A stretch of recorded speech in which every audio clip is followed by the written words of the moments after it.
Habíamos empezado a ver en la clase anterior, dentro de los argumentos prácticos que el apóstol Pablo estaba mencionando, el legalismo versus el amor. Y eso lo veíamos a partir del versículo 2 del capítulo 5 de Gálatas hasta el versículo 15. Y desde el versículo 16 hasta el 25 habíamos empezado a ver como título el tema la debilidad de la carne frente al poder del Espíritu Santo. Entonces, en el audio anterior definíamos lo que era la palabra carne en sus más variados sentidos y expresiones. Y comentábamos, cuando habíamos dejado en el versículo 18, y rescatábamos lo dicho por el profesor Trenchard, que decía así, que la ley no tiene nada que hacer donde se manifiesta el fruto de la obra de Cristo, plenamente vivificado por la operación del Espíritu Santo en la vida del creyente. Entonces, ahora vamos a continuar con la lección de la debilidad de la carne frente al poder del Espíritu Santo. Y vamos a ver desde el versículo 19 hasta el versículo 21. Y dice así Gálatas 5, 19 al 21. Y manifiestas son las obras de la carne, que son adulterio, fornicación, inmundicia, lascivia, idolatría, hechicerías, enemistades, pleitos, celos, iras, contiendas, disensiones, herejías, envidias, homicidios, borracheras, orgías y cosas semejantes a estas, acerca de las cuales os amonesto, como ya os lo he dicho antes, que los que practican tales cosas no heredarán el reino de Dios. Dice entonces, empieza el versículo 19 diciendo, y manifiestas son las obras de la carne.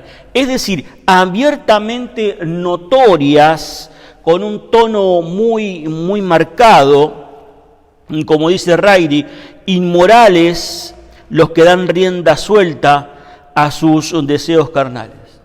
Cuando nosotros vamos a 1 Corintios, epístola también escrita por el apóstol Pablo, en el capítulo 3, versículo 3, leemos, porque aún sois carnales, pues habiendo entre vosotros celos, contiendas y disensiones, ¿no sois carnales y andáis como hombres?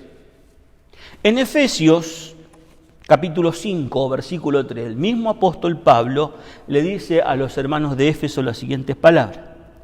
Pero fornicación y toda inmundicia o avaricia, ni aun se nombre entre vosotros como conviene a santos. Colosenses, capítulo 3, versículo 5, el mismo apóstol Pablo, hablando a los hermanos de Colosa, dice, haced morir pues lo terrenal en vosotros, fornicación, impurezas, pasiones desordenadas, malos deseos y avaricia, que es idolatría. Esta larga lista de las obras de la carne están a la vista de todos. Dice, y manifiestas son, están a la vista de todos. Y el versículo 21 que ya hemos terminado de leer, el apóstol Pablo añade y dice, y cosas semejantes a estas. O sea que para el apóstol Pablo la lista no terminaba ahí. Es como que siguen cosas semejantes a las que él había mencionado, son las que son manifiestas de la carne. En esta larga lista vamos a ver que se divide por lo menos en 5 grupos, o consta de 5 grupos. El primer grupo vemos 4 pecados de inmoralidad, ¿sí? Versículo 19 dice, adulterio, fornicación, inmundicia y lascivia. En el grupo número 2 vemos 2 pecados que van directamente contra Dios, y es idolatría, brujería. La idolatría reemplaza el culto a Dios por el de una figura e imagen. Idolatría. En el tercer grupo vemos 4 tipos de animosidad u hostilidad, que es ya en forma personal. Odios, discordias, celos, etc. En el cuarto grupo tenemos disensiones, herejías, envidias, homicidios. Es el grupo de la rivalidad o la ambición engendrada por motivos egoístas. Reiri llama a este grupo de pecado los pecados separatistas, los que son infundados por nuestra propia carnalidad, por nuestra propia naturaleza, herejías, envidias, disensiones. Y el quinto grupo vemos dos vicios que son borracheras y orgías. Significa esta palabra diversión o fiesta excesiva que frecuentemente terminaba en orgía. O sea, los participantes se entregaban a la diversión fuera de todo freno, incontrolable. Por tal motivo, el término orgía es sinónimo de pecado, de inmoralidad. Ahora, luego de esta lista, como habíamos dicho, el apóstol agrega, y cosa semejante a esta. Ahora, el apóstol acá, Pablo, hace una advertencia. Dice así, del versículo 21, ¿no? la segunda parte. Y cosas semejantes a esta, acerca de las cuales os amonesto, como ya os he dicho antes, que los que practican tales cosas no heredarán el reino de Dios. O sea, los que practican, acerca de las cuales os amonesto, que los que practican tales cosas no heredarán el reino de Dios. Notemos que dice los que practican, la palabra practican. O sea, no un pecado pasajero, sino un hábito o un vicio, los que practican. Trenchard comenta, la práctica continua de las obras de la carne revela profundas actitudes de rebeldía contra Dios, que son incompatibles con el reino. Por el fruto se conoce el árbol.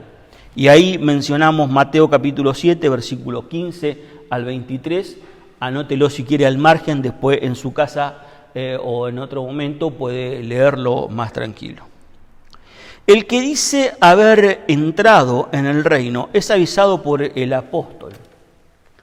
Es avisado por el apóstol Pablo a que examine la realidad de su vida interior para ver si está o no está en la fe. En 2 Corintios capítulo 13, versículo 5, el apóstol Pablo dice estas palabras: examinaos a vosotros mismos si estáis en la fe, probaos a vosotros mismos, ¿o no conocéis a vosotros mismos que Jesucristo está en vosotros, a menos que estáis reprobados? El apóstol quiere que nadie se engañe a sí mismo o que engañen a otros, que crea que está en el reino de Dios mientras se dedica a prácticas que tienen que ver con el reino de las tinieblas, más que con el reino de la luz. Lo que significa que el apóstol Pablo está diciendo que el veredicto humano anticipa al veredicto divino. El veredicto humano anticipa al veredicto divino. Por eso dice, cada uno examinaos a vosotros mismos, si estáis en la fe. Probaos, examinaos, probaos. ¿O no conocéis a vosotros mismos? Luego de ver la larga lista de las manifestaciones de la obra de la carne, el apóstol contrasta ahora el fruto del Espíritu Santo. Aquí no encontramos obra, sino actuación de nuestro espíritu regenerado e impulsado por el Espíritu Santo. Lo que el apóstol llama fruto es la consecuencia del estar en el Señor Jesucristo, del vivir en el Señor Jesucristo. Notemos que fruto es uno solo, con muchas características. Y es cuando me gusta el comentario de Reiri cuando dice que es como un racimo de santas disposiciones que brotan y se desarrollan al mismo nivel. O sea, cuando crece el amor, crece también el gozo, crece la paz, crece la paciencia, etcétera, etcétera. Este racimo contiene 3 grupos de virtudes, cada grupo. Cuando veíamos el fruto las obras de la carne, la dividíamos en 5 grupos y acá vamos a ver 3 grupos. El primer grupo contiene 3 virtudes en las 3 dimensiones hacia Dios, hacia el prójimo y hacia uno mismo. Amor a Dios, gozo en Dios, paz con Dios. El amor es lo primero entre todas las virtudes del fruto del Espíritu Santo. Cuando vamos a 1 Corintios, capítulo 13, versículo 13, el apóstol escribe así a estos hermanos: y ahora permanecen la fe, la esperanza y el amor.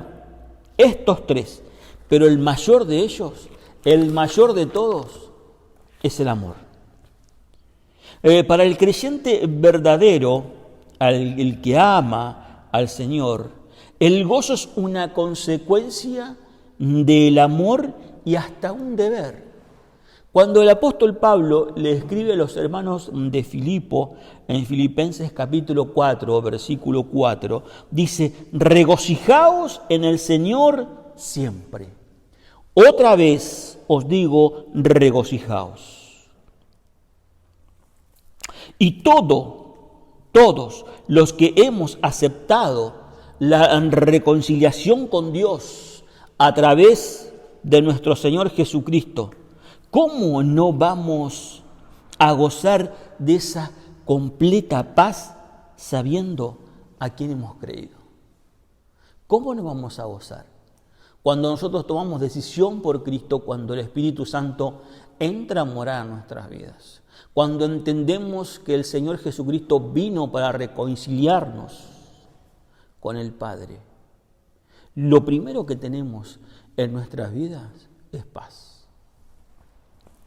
El segundo grupo abarca 3 virtudes con relación a nuestro prójimo: paciencia, benignidad, bondad. Paciencia, o también podríamos llamarlo longanimidad, la regura de ánimo. La paciencia se ejercita mediante la relación con otras personas y nos ayuda a soportar a las otras personas sin rencor, sinceramente, con amor, con gozo. La benignidad significa ser útil y servicial, principalmente con personas necesitadas, que vaya si las hay. Personas necesitadas no solamente dentro de la congregación, dentro de la iglesia local, sino también las personas que están afuera. Las personas que están afuera de la iglesia, las que todavía no han tenido una relación, no se han reconciliado con el Señor Jesucristo. También tenemos que estar siéndoles útil, como gracias a Dios lo venimos haciendo, por lo menos en esta amada congregación. La tercera característica o virtud es la bondad, que comporta la idea de nobleza de carácter. Es como una combinación de justicia y de amor. En Romanos capítulo 5, versículo 7, dice el apóstol: ¿ciertamente morirá alguno por el justo? Con todo pudiera ser que alguno osara morir por el bueno.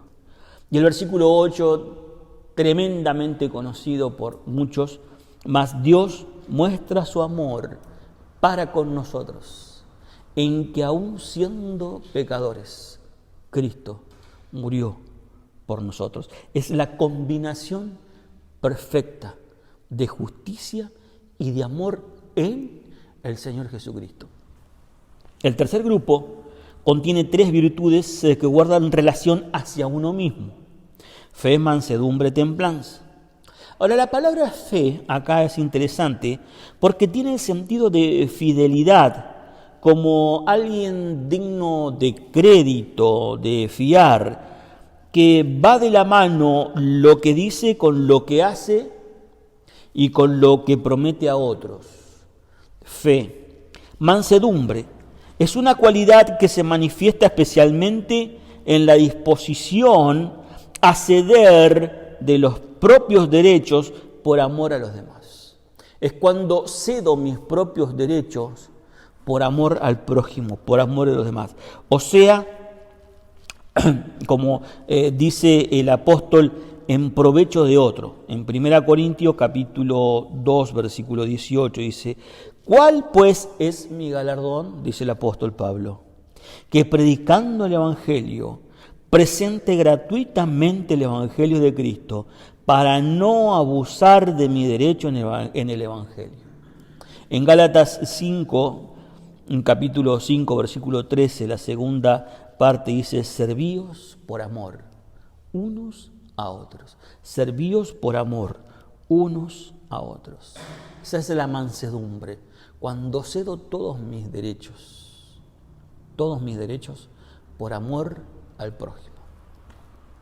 Templanza, o también se lo llama en otra parte dominio propio, que es fuerte en una cosa, significa fuerte en una cosa, bien controlado en apetitos, dueño de sí mismo. Aquella persona, aquel hijo de Dios que manifiesta el fruto del Espíritu Santo.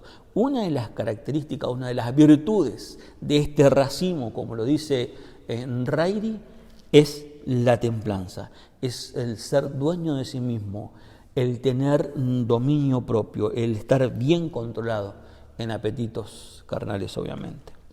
El versículo 23, al final el apóstol observa: contra tales cosas no hay ley. Contra todo lo que viene mencionando del fruto del Espíritu Santo, no hay ley. Quien tiene este fruto tiene la verdadera libertad en Cristo. El versículo 24 dice: pero los que son de Cristo han crucificado la carne con sus pasiones y deseos. En la crucificación con Cristo borramos nuestro ego por completo. En lo más íntimo del hombre viejo, autosuficiente, egoísta, para vivir la vida de Cristo y para que Cristo viva en toda su plenitud en nuestras vidas.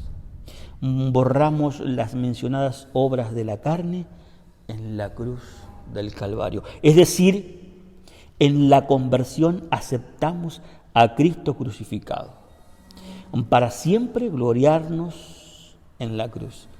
En Gálatas 6:14 dice: pero lejos esté de mí gloriarme sino en la cruz de nuestro Señor Jesucristo, por quien el mundo me es crucificado a mí y yo al mundo.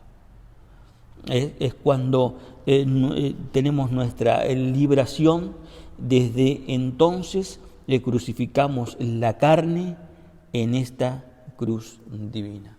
Es cuando obtenemos esa libertad que el apóstol Pablo viene diciendo en los versículos anteriores o en el capítulo anterior, en el capítulo 5 mayormente. Esa libertad que tenemos en Cristo la obtenemos también mediante la cruz de nuestro Salvador. Y el versículo 25 dice: si vivimos por el Espíritu, andemos también por el Espíritu. Pablo exhorta a experimentar esta verdad doctrinal en la vida cotidiana de nuestro andar diario. Si vivimos por el Espíritu, andemos también por el Espíritu. En Romanos 8:4, el apóstol Pablo dice lo siguiente: para que la justicia de la ley se cumpla en nosotros, que no andamos conforme a la carne, sino conforme al Espíritu. Y el versículo 5 de Romanos 8, tremendo versículo, muy conocido hasta de memoria desde los primeros pasos de nuestra conversión. Porque los que son de la carne piensan en las cosas de la carne, pero los que son del Espíritu en las cosas del Espíritu. Termina, mejor dicho, el apóstol Pablo este versículo 25, como comenzó el versículo 16. Digo, pues, andad en el Espíritu y no satisfagáis los deseos de la carne. Termina este versículo 25 como empezó el versículo 16. Significa avanzar conjuntamente, vivamos, andemos. Es así como se alcanza la victoria contra las divisiones que en la iglesia había ocasionado estos hermanos legalistas. Andemos, vivamos, andemos y vivamos en el Espíritu de Dios. Muchísimas gracias